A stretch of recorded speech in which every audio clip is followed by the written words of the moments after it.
Hùng ơi, nhà không con? Bố, chào chị ạ. Bố xuống đây cho bố. Bố ơi xuống. Vâng ạ. Xuống. Bố, đây là ai vậy bố? Con ạ. Trước đây bố cũng kể cho con đấy. Thì đây là Hiên, là con gái của bố. Em đi nhà chị chơi. Em tên là Hiên chị ạ. Thế chị cũng tên là Hồng. Bố muốn nói với con và có cả Hùng ở đây. Nên là bố cũng có cái hướng là muốn đón Hùng về ở với bố gì, với mẹ con. Nhưng mà không biết là ý của con thế nào. Nhưng mà bố ạ, nếu mà như vậy thì mẹ của chị ở với ai hả bố? Chị đang ở với mẹ mà. Bố cũng mong muốn cho chị về ở cùng chung với gia đình mình.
Hôm nay là mót đấy bác nhỉ? Hôm nay không hết rồi, đưa quá đi.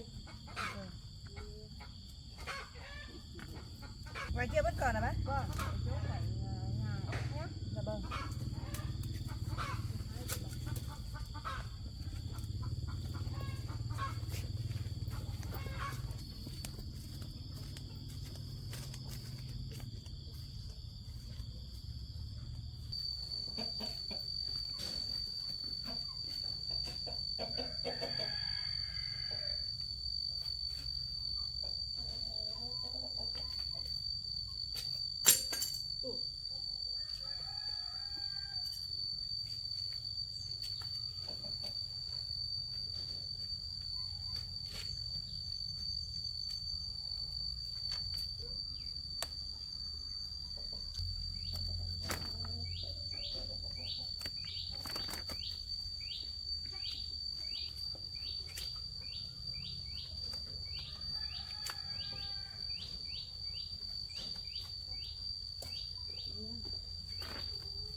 Đấy gì?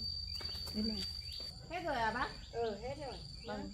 Thế còn mướp hương kia để cháu cắt nốt nhé. Vâng, cái mướp hương kia thì đi cắt cho đầy nhá. Dạ vâng ạ.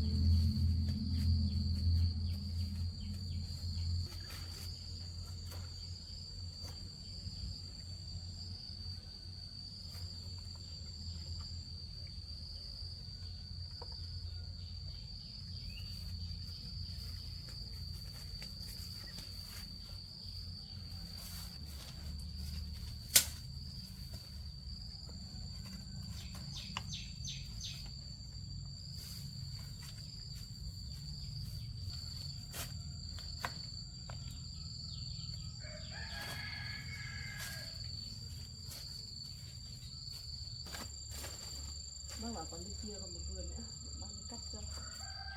Đây. Lúc này vườn lớn.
Ba vào trong mình hoa này quả này nữa thì vào lấy túi đã.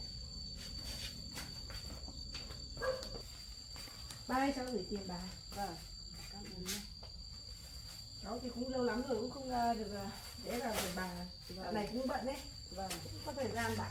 vâng, cũng thấy Thì lâu cháu lâu. xin cái này nhé. Vâng, cũng thấy lâu lâu không ghé thăm hỏi đến bà. Sau từ giờ ấy lại thăm hỏi sức khỏe đến bà luôn luôn nhé. Dạ vâng ạ. Dạo này cháu cũng bận đấy, cũng đi Vâng. này cũng nọ nên là cũng không có thời gian để cắt cho bà. Vâng. Bà cho cháu này cháu xin nhé bà. Vâng, để mà làm bữa cùng nhau nhá. Dạ vâng ạ. Không có gì đâu. Cháu cảm ơn bà nhé. Vâng, Cháu đi đây. vâng.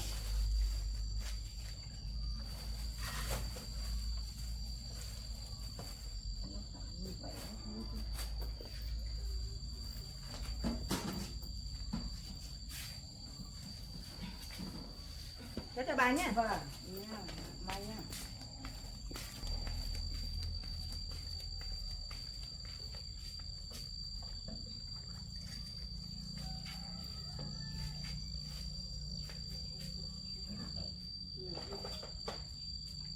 Nếu mà không đi chợ hôm nay còn thừa, đi 20 mấy cân thì cân nước dài thì nghỉ nữa.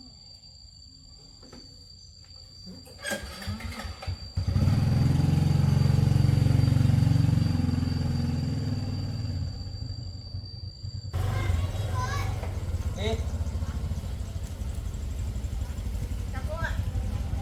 Cô hôm nay lấy bữa không cô? Hôm nay cháu có 2 đợt bữa. Hôm nay trời cũng thất thường cô nhỉ? Mưa lúc nắng. Giờ hôm nay cháu cắt non lắm. Nên cháu lấy vào rượu này cho cô. Ngon nhé. Mẹ Vâng. này nghe ngon này. Đúng là cuối vụ ấy nên là cháu đi cắt hết rồi. Cô đây cho cháu. Sẵn á. Quả bé quá nhỉ. Có bé quả non đấy cô ạ. Đấy, thế mà kết có cùng một giá hả không? Không ạ, cái này giá khác cô ạ. Giá khác, đắt hơn à? Vâng ạ, Thế thì lần này đắt hơn. vâng vâng, thế thì lấy cân cân cho kín đó. Cái cân to được cũng. Cái cân to, đi cho cô tí, đi cho cân này.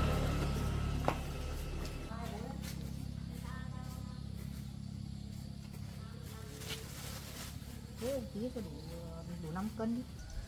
Có đủ đâu.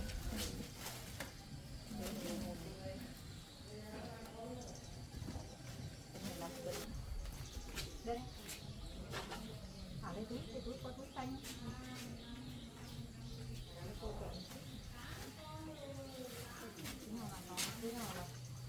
Cái non nó bé hơn cô ạ.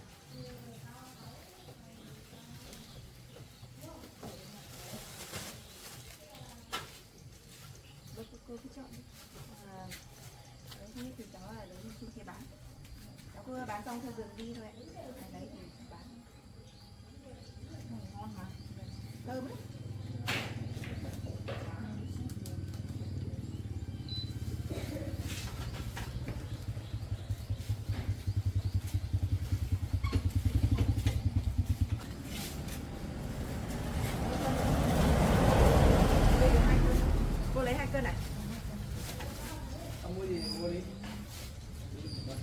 trên này đi.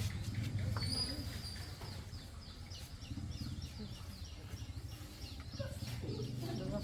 Được 2 cân rồi. Cắt vô mà đấy. Cái này tròn trắng này. Tiền nữa không? Ây da, luyện cưa từ nhỏ nè. Vâng, cái nào có là lấy cho cô nhá. Mứt này ngon ạ. Giờ này nó còn hơi dài.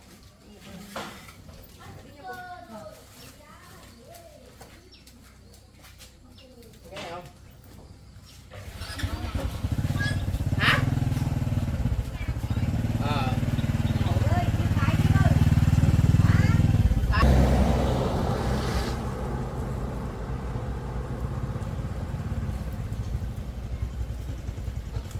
Chị ơi, em bán mướp kìa, chị lấy mướp của chị.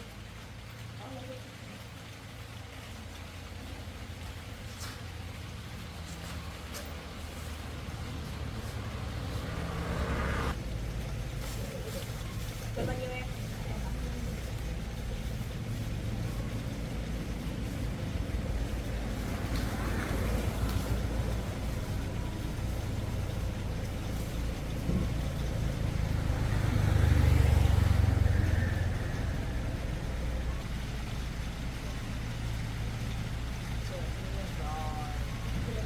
Hai cân. Lấy mướp đi anh. Đánh xe ben đi ơi. Đó.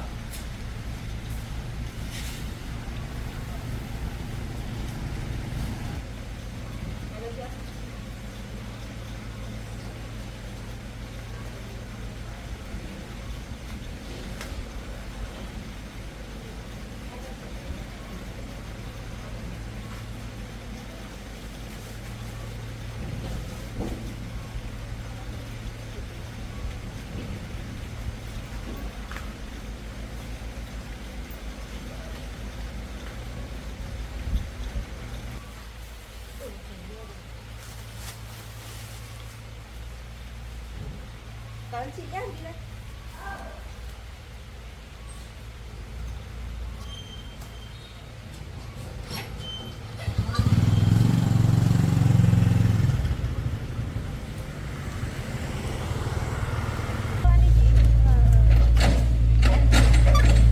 Bữa nay em không ngồi bán.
Yên đợt này con được nghỉ mấy hôm?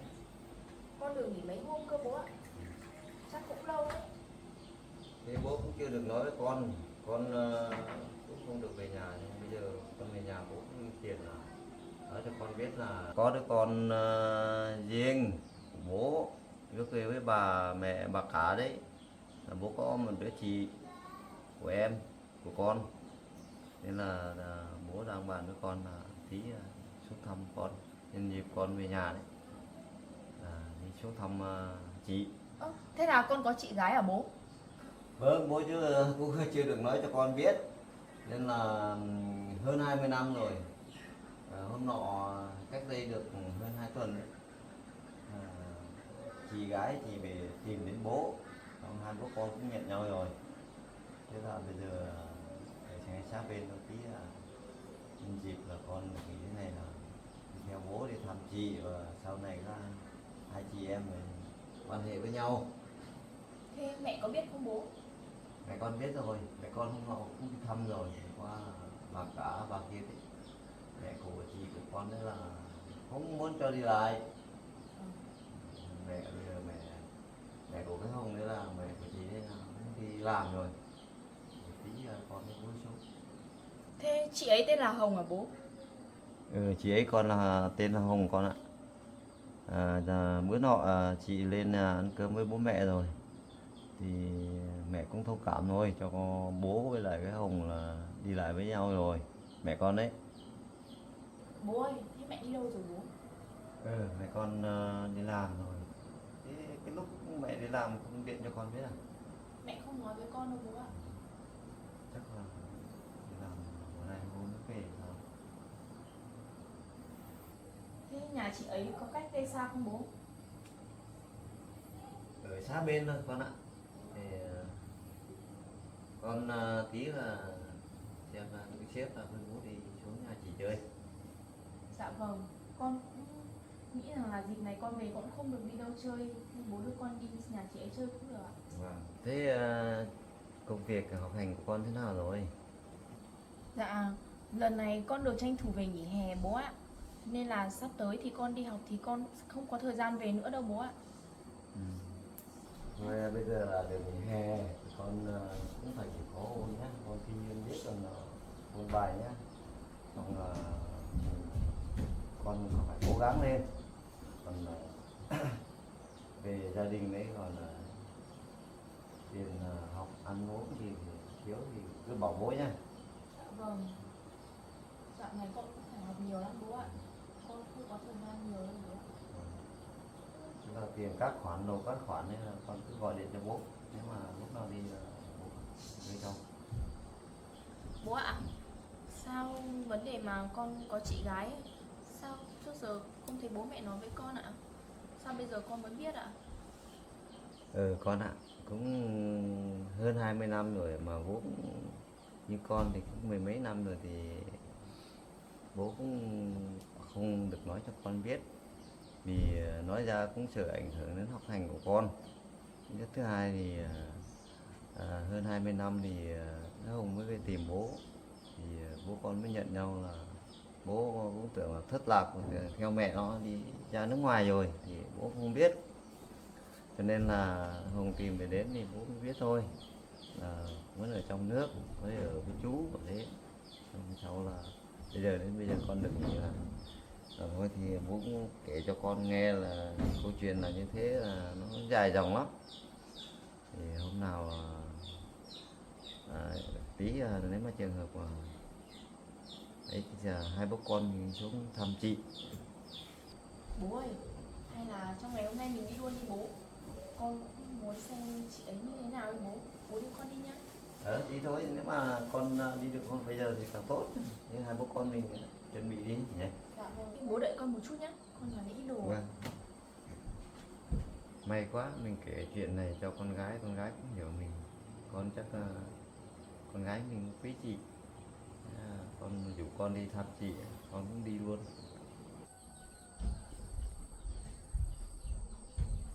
Bố ơi, đã xong rồi ạ. Vậy mình đi thôi bố nhỉ? Thế đi nhỉ, đi sớm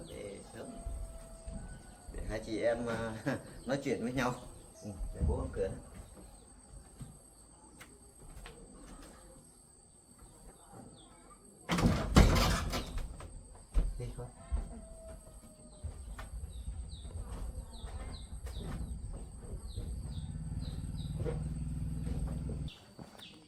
chắc là đi xe con thôi nhỉ con này. Dạ vâng, Đi thì mà con xe. theo bố ạ.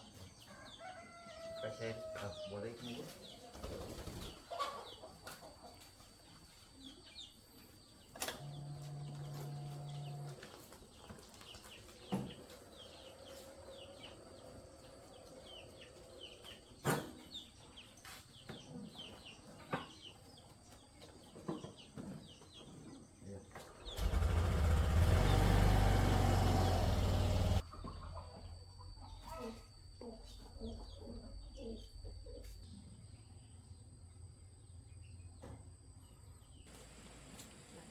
Lúc ấy về mình đi đến hàng đi bán trời gặp mưa rồi tối qua cái này hôm qua mưa gió hết vào đây rồi.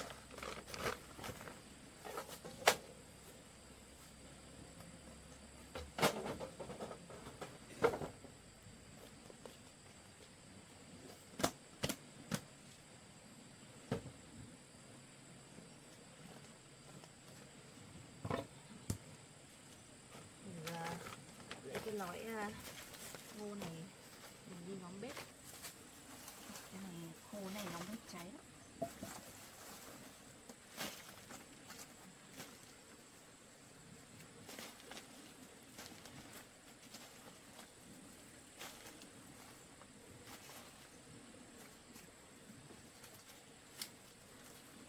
Chuột cũng nhiều. Mình để bao cám này để ăn.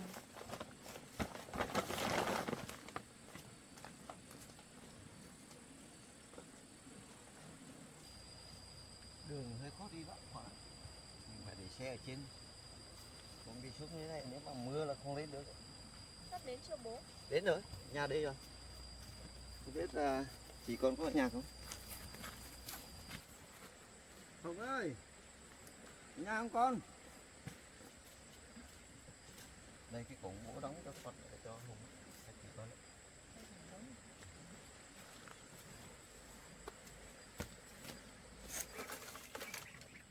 Nghe tiếng ai gọi thì có một tiếng bố mình.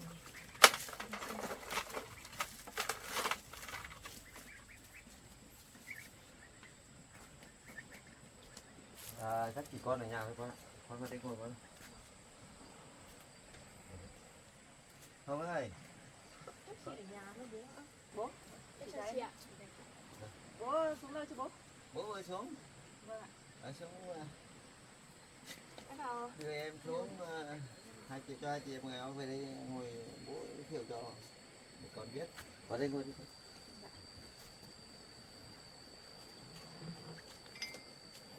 Mẹ con chắc đi làm nhỉ? Vâng ạ. Uống nước. Bố uống nước bố.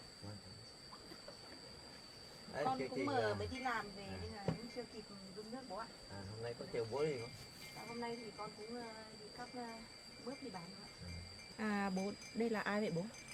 Con ạ. Trước đây bố cũng kể cho con đấy. Thì đây là Hiên, là con gái của bố. Thế à bố? Vâng. Thế xin Đấy chào à. em nhé. Vâng. Hôm nay đây là cũng bảo dẫn em xuống gặp con để hai chị em biết nhau. Con ạ, tức qua cái gì đấy là em gái của con đấy là vừa được nghỉ là tức qua về đến nhà. Rồi hôm nay bố bảo thì cho hai chị em gặp nhau, là Hiên cũng bảo thế bố có chị gái thì bố đưa con xuống đi xuống thăm chị đi, bảo thế là bố cũng luôn. Dạ. Thấy bố nói vậy em cũng tò mò, bất ngờ nên là muốn biết nhà chị ở đâu, nên là em bảo bố nhân dịp này đưa em đi nhà chị chơi. Em tên là Hiên chị ạ. Vâng, thế chị cũng tên là Hồng. Chắc em cũng ít tuổi hơn chị. Dạ vâng, em còn đi học, năm nay em có 21 tuổi thôi chị ạ. Thế hả em? Hôm nọ thì chị cũng lên với bố chơi với dì chơi, thì hôm đấy thì đêm cũng không gặp em. Chắc em cũng đang đi học rồi. Dạ vâng, em đang đi học chị ạ. Thế hôm nay chị cũng rất là vui, hôm nay em với bố xuống nhà chị chơi. Hôm nay cũng là lần đầu tiên chị gặp em.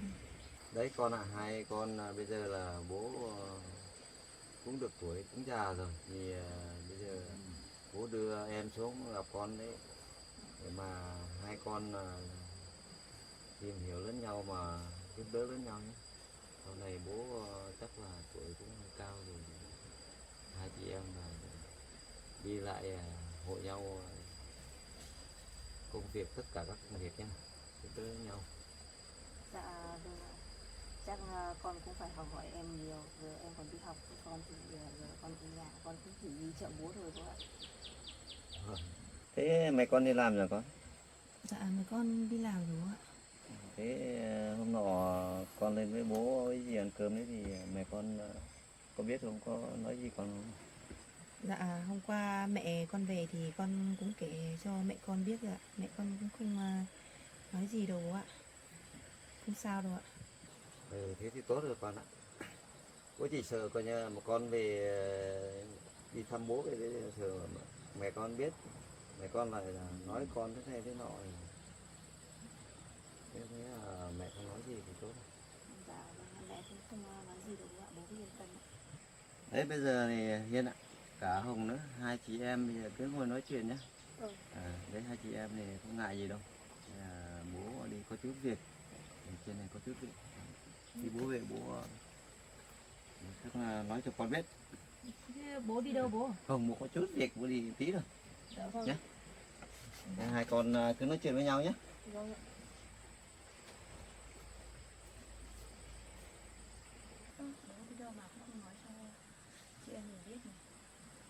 Em cũng không thấy bố nói với em chị ạ, em không biết. Thôi em ngồi đây đợi chị vào trong lấy quà đã. Dạ vâng.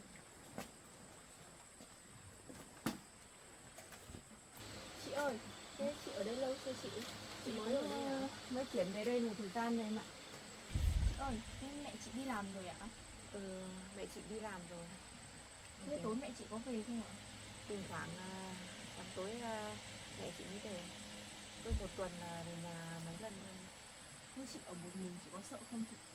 Nói chung là trước đây thì cũng sợ thật, nhưng mà giờ ở một mình là không quen rồi. Lại ở trên này thì cũng có an ninh tốt đấy, nhưng mà chị cũng không sợ mấy. Chị ơi, ngôi nhà này làm bằng tre bằng gì ấy chị? Em thấy lạ quá. Nhà này chị cũng là bằng tre hết, mà làm với cây nối em ạ. Chị ơi sao chị khéo thế chị? Làm được cái nhà nhỏ xinh thế chị.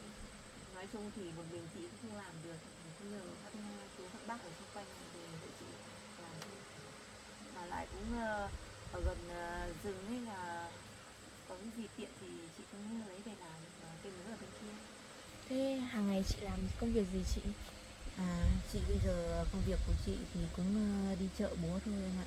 Ai mà thuê thì chị cũng đi làm thôi. Nói chung là công việc tự do. Vâng, thế chị đi làm công việc đấy ở đây có sao không chị? Nói chung lúc thì gần lúc thì xa, cũng không kể đâu em ạ. Có vất vả không chị? Cũng bình thường rồi, mình cũng quen. Thế mọi lần chị đi chị có đi bằng phương tiện gì chị? Trước đây thì chị không có xe thì chị cũng đi bộ, giờ có xe rồi thì mình đi bằng xe, có phương tiện rồi. Nói chung là đi chợ búa thì cũng tiện hơn. Chị ơi, mẹ em xuống nhà chị ấy, em thấy đường này khó đi thật. Ở đường này trời mưa ấy, đường trơn, cũng dốc nữa, nên là một lần trời mưa thì chị cũng hay để xe ở trên cơ quan, thì chị cũng đi bộ xuống đây thôi. Nếu mà trời nắng thì em lấy xe xuống dưới này được. Hôm nay em mới thấy bố kể nên em cũng bất ngờ, nên là em cũng muốn đi nhà chị chơi. Nên là có gì không phải thì chị thông cảm cho em. Có gì đâu em, thì hôm nọ chị cũng lên nhà em chơi thì cũng nghe dì kể em đi học. Hôm nay thì chị cũng khá là vui được gặp em lần đầu tiên. Nhìn em rất là trẻ trung và xinh xắn. Nọ thì cũng thấy nghe bố bảo là em đi học xong rồi về, giờ em đi làm ngành gì em? Dạ, em đi học của trường sư phạm chị ạ. Em cũng đang trong thời gian em được nghỉ mấy hôm rồi mấy em lại xuống trường làm nốt thủ tục chị ạ. Học thì đấy phải học mấy năm chứ nhỉ? Vâng, học 4 năm chị ạ. Sắp ra trường chưa? Dạ cũng sắp rồi chị ạ. Một thời gian nữa là em xong giấy tờ em sẽ ra trường. Nói chung là có ăn việc làm là cũng rồi. Như chị thì nói chung là cũng không được học nhưng mà giờ chị cũng phải ở nhà đi chợ búa thôi. Vâng, em cũng đi học thì em cũng cố gắng học cho xong thôi chị ạ. Nhưng mà cũng không biết là sau này có ra trường có xin được việc hay đi làm đâu nữa không chị ạ. Em cũng mông lung lắm. Chị ơi, chị cho em hỏi chút được không ạ? Em có chuyện gì em cứ hỏi đi. Tại vì bây giờ em cũng mới biết chuyện ý, nên là em cũng không biết là trước đây thì chị nhận bố bằng cách nào, hay là sao bố biết chị ạ? Chuyện thì cũng dài lắm em ạ. Thì trước đây ấy, thì chị cũng không biết là còn có bố đâu. Chị thì cũng nói chung là chị thì cũng hoàn cảnh của chị cũng éo le lắm. Từ hồi bé đến giờ thì chị cũng sống với chú ấy. Nhưng mà chú của chị trước đây thì cũng rượu chè cờ bạc, nên là chị cũng đi lang thang ở đường thôi. Mãi về sau thì mới tìm được mẹ. Thì chị cũng không biết là có bố tồn tại đâu. Được một thời gian sau ấy thì chị cũng nghe được tin tức là bố vẫn còn sống. Thì chị cũng trước khi chị đi tìm bố ấy thì chị cũng xin phép mẹ chị. Nhưng mà lúc đầu mẹ chị cũng cương quyết phản đối, không cho đi tìm bố em ạ. Nhưng mà chị cũng ao ước được gặp lại bố một lần. Từ nhỏ đến lớn thì chị cũng chưa nhìn thấy mặt bố bao giờ ấy. Nhưng mà chị cũng rất là mong muốn được gặp mặt bố một lần em ạ. Và lại chị cũng quyết tâm đi tìm bố. Thì được một thời gian sau thì chị mới gặp được bố. Nên là hai bố con cũng nhận nhau. Vâng, từ nhỏ đến giờ em cũng chưa từng nghe bố nhắc đến vấn đề này, nên là hôm nay em nghe chuyện thì em cũng thấy tò mò chị ạ. Em ạ, em tò mò cũng đúng thôi. Nhưng mà trước chị gặp bố ấy, chị cũng rất là sợ. Chị cũng sợ ảnh hưởng đến gia đình em. Nhưng mà chị không nói với bố thì chị cũng bảo bố thì cái thời gian thì xuống chơi thôi. Còn lại chị cũng bảo bố ấy xuống chơi thôi. Ý chị thì chị cũng không muốn làm ảnh hưởng đến gia đình em ạ. Chị ơi, hay là chị cho em đi xem nhà chị được? Không sao đâu mà em cứ đi xem tự nhiên. Nói chung là cũng chẳng có gì đâu, cũng nhà tre, đồng vách. Thì sao rồi, hai chị em mà nói chuyện có hiểu nhau tí nào không? Bố về rồi bố. Hai chị em mà nói chuyện với nhau có hiểu nhau tí nào không đấy? Dạ. Không nói xấu bố chứ? Dạ không đâu bố ạ. Con với chị thì hiểu nhau được vài thông tin cơ bản rồi bố ạ. Thế bố vừa đi đâu về đấy bố? Bố đi có chút việc. Chuyện Bố ơi, con đang xin phép chị cho con đi tham quan nhà chị một chút. đấy, con cứ đi thì vòng quanh xem nhà của chị. Vâng. Thế bố ngồi đi ạ. Vâng. Con đi thăm nhà chị. Ừ thì em cứ đi xem. Vâng, không có gì đâu mà. Thế bố vừa đi đâu về bố? Bố bên chỗ cơ quan này có chút việc. Bố à, hôm nay bố đưa em xuống đây ấy, lần đầu tiên thì con cũng gặp em. Công nhận em ấy nói chuyện rất là cởi mở bố ạ. Con ạ, em con ấy thì cũng đang học năm cuối cấp rồi. Thì sang năm cũng là ra trường rồi. Chắc là con em cũng bận lắm. Là vâng. Con à, em chắc là khi nào nó ra trường ấy, thì em về nhà thì hai chị em thường xuyên được gặp nhau, gặp gỡ nhau. Nên là cuộc gặp gỡ hôm nay là bố cũng mong muốn là hai con đều hiểu nhau và cũng thông cảm cho bố nhiều.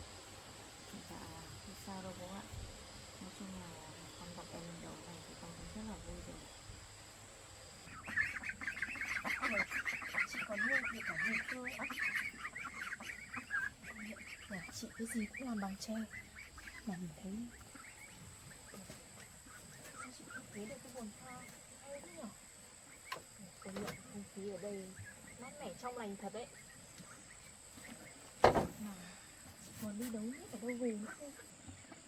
Công nhận cây cối, đất cát ở đây trồng gì cũng tốt tươi. Mà không khí cũng tươi trong lành thật đấy. Ước gì trên nhà mình cũng được một không khí trong lành như này. Công nhận Hôm nay mình mới gặp chị lần đầu mà mình thấy chị nói chuyện rất là dễ gần gũi thật. Chị còn hiền nữa chứ. Mình thấy tội nghiệp chị thật đấy. Chị mãi chị mới tìm được bố mà chị còn phải sống trong hoàn cảnh thiếu thốn nhiều thứ hơn mình nữa. Nếu mà là mình chắc mình không sống được như chị như vậy đâu. Mình thật sự là không phục chị thật đấy.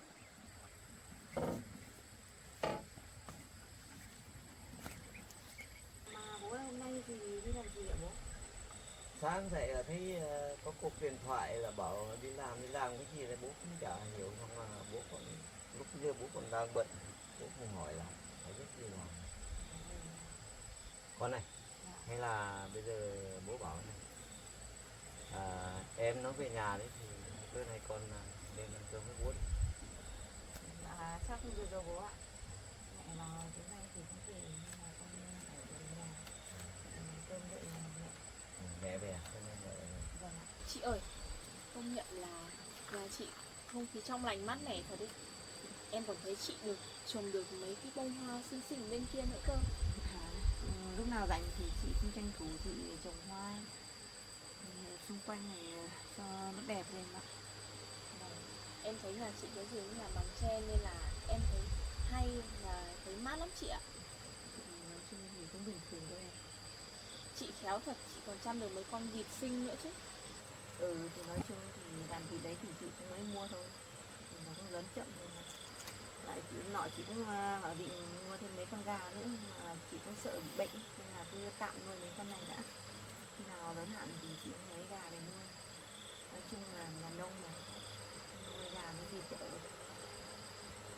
Hiền ạ, bố có ý định như này. Bây giờ bố muốn nói với con và có cả Hồng ở đây, nên là bố cũng có cái hướng là muốn đón Hồng về ở với bố gì, với mẹ con, nhưng mà không biết là ý của con thế nào. Đấy, bố hỏi ý kiến của con ấy, là hai con này bây giờ Hồng cũng ở nhà không ngồi, nhưng bố mong muốn là con cho ở thì Hồng về ở với, nhưng ngược lại là bây giờ ý kiến của bố thế này, còn con ý kiến không? Nhưng mà bố ạ, thế nếu mà như vậy thì mẹ của chị ở với ai hả bố? Chị đang ở với mẹ mà. Bố cũng tính thế, mình không biết làm sao được. Với lại bố ơi, nhà chị cũng làm được xong hết rồi. Chị còn công việc của chị nữa, chị ấy ở đây cũng quen rồi. Bố đón chị về mấy nữa, con ở đâu bố? Con còn phải lấy chồng con ở đấy nữa mà. Mà bố ạ, Vâng. con nghĩ là không cần phải đón chị về cùng đâu bố ạ. Con thấy chị có nhà cửa rồi, với lại chị ở đây chị cũng quen rồi ấy. Vâng. Với lại là bây giờ con cũng biết nhà chị rồi, thì phải con vẫn sẽ qua nhà chị chơi mà. Thế cũng được, nhưng mà đấy là hai chị em con là bàn với nhau xem là ý định của bố với mẹ con đấy là ý là như thế, mới hỏi ý kiến hai con thôi. Bố ạ, con không biết là bố lo cho con, mà em thì nói đúng ấy. Nói chung là con không thể lên ở với bố với dì và em được. Vì như hôm nọ con nói bố ạ, thỉnh thoảng thì con rảnh con vẫn lên thăm bố được. Còn việc bố bảo con lên ở với bố với dì thì chắc là không lên đâu bố ạ. Con mong bố thông cảm cho con ạ. Đấy bố ạ, Vâng. chị cũng muốn là chị ở lại nhà của chị thôi, nên là thỉnh thoảng thì bố với con lại xuống nhà chị chơi, có được Vâng. không bố? Với Thế lại cũng được thôi. chị Đấy cũng không thể bỏ mặc mẹ chị được, chị còn phải ở với mẹ, với lại chị còn công việc của chị nữa mà bố. đấy, hai chị em mà nói vậy thì bố cũng biết thế thôi, biết làm sao được. Từ bố biết bố cũng biết rồi con ạ. Bố cũng mong muốn cho chị về ở cùng chung với gia đình mình, nhưng các con nói vậy thì bố nghĩ là muốn cho chị về ở với là để cho chị đỡ khổ, vì cuộc sống của chị đấy thì bố cũng bỏ rơi cả chị lâu hơn 20 mấy năm mới gặp nhau, bố muốn bù đắp cho chị con thôi. Bố ơi, con nghĩ chắc là không cần đâu bố ạ. Và Chị ở đây quen rồi, bố cứ bắt chị lên ở với mình.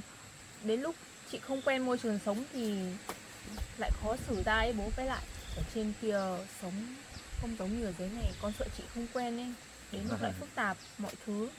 Con nghĩ là chị cứ ở nhà của chị đi, rồi con và bố lâu lâu thỉnh thoảng vẫn qua lại với chị chơi mà. Bố, mình phải tôn trọng ý kiến của chị chứ, đúng không bố? Vâng. Chị nhỉ? Thôi, Rồi em ạ. Bố ạ, thôi chuyện này không nói nữa. Con chuyện cảm này ơn thì bố sau đi rồi. nhỉ các con nhỉ, để mình bàn bạc nhau sau nhỉ. Nếu mà con cứ suy nghĩ xem, nếu mà có thể thì ở với bố được ở tốt. Dạ thôi bố ạ, chuyện này mình cứ để sau đi. Chị nói không rồi mà bố. Đây là tùy quyết định của các con nói. Bố ạ, hay bố con mình về thôi bố nhỉ? Mấy khi em với bố xuống đây hay ở lại ăn cơm với chị xong ăn về. Đấy, bố cũng dẫn con xuống đây gặp chị ở nhà cửa chị ở đây. Thì con thỉnh thoảng nếu mà bố không ở nhà đây, bố đi đâu vắng nữa là con xuống thăm chị nhé. Con về nhà con mới xuống thăm chị. Con biết rồi bố ạ. Để lúc khác con lại xuống chơi với chị mà. Bây giờ con biết nhà của chị rồi. Thôi thì xong bố với con về nhỉ. Chị ơi, em cảm ơn chị. Chắc là để khi khác em ở lại với chị thôi ạ. Bây giờ em về em còn phải làm nốt bài tập của em nữa chị ạ. Thế à em? Tưởng em không bận làm bài tập thì ở lại ăn cơm với chị. Thôi nếu mà em nói như vậy thì chị cũng không dám giữ nữa. Thì em với bố đi về nhé. Nhưng mà Dạ khác vâng. rảnh xuống nhà chị chơi nhé. Rồi em cũng biết nhà chị rồi. Dạ vâng, thế mai lại xuống chị ạ. Vâng. Em nó Em về về nhà đây ạ. này thì con xem giờ dối thì có thời gian là lên với bố với dì với em. Dạ vâng ạ. Rồi hôm Rồi nào bố về đây. con lên. Đúng ạ. Dạ, Thế bố về nhé. Thế bố về nhé. Vâng, bố về đây. Con sao lại nói chị như thế? Chị cũng ngại chứ. Ừ, đúng mà bố. Chị cũng không muốn lên ở với mình mấy đâu. Bố cứ ép chị làm gì.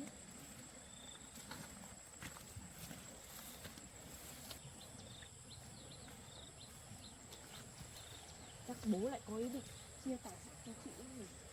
Chị biết ngay mà.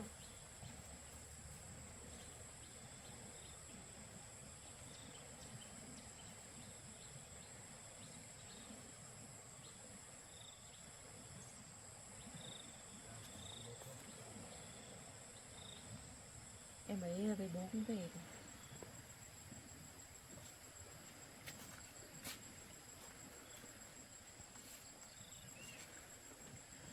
Công nhận con của bố, em gái mình công nhận được đi học về mồm mép rất là hành động. Chắc lúc ấy bố bảo mình lên học với, chắc em ấy cũng không ưa cho mấy. Mình cũng biết mà, mình cũng từ chối bố luôn. Là mình cũng không muốn gây khó xử cho gia đình của bố. Lúc ấy em ấy nói như vậy thì mình cũng hiểu ý em ấy rồi. Mà thôi dù gì thì mình cũng không lên ở với bố đâu. Mình không phải lo. Bây giờ mình đi chăn vịt nữa.